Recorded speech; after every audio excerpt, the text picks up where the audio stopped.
hun, dilim hun, kırmızı yüzlerden korktum.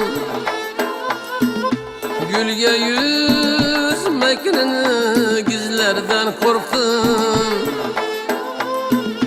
Gülge yüzmekini gizlerden korktum.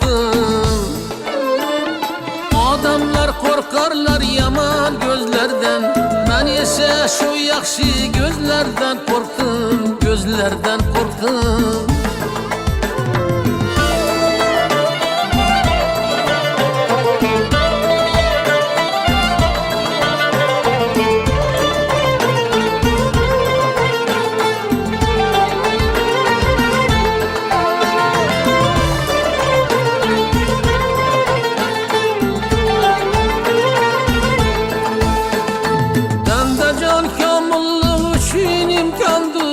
Her kimden bir hata yüzlerden korktum.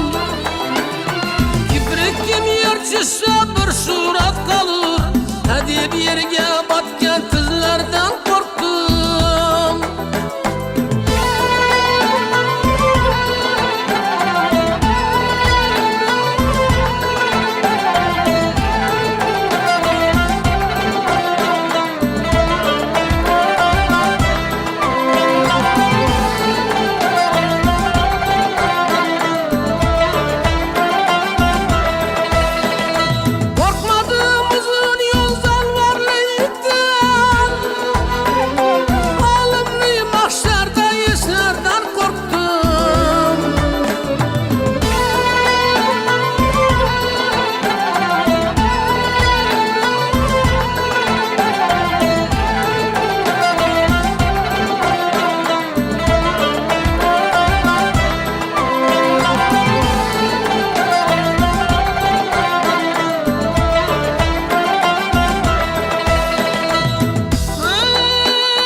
Adamdan korktum, Xudodan korkmagan adamdan korktum, Xudodan korkmagan adamdan korktum.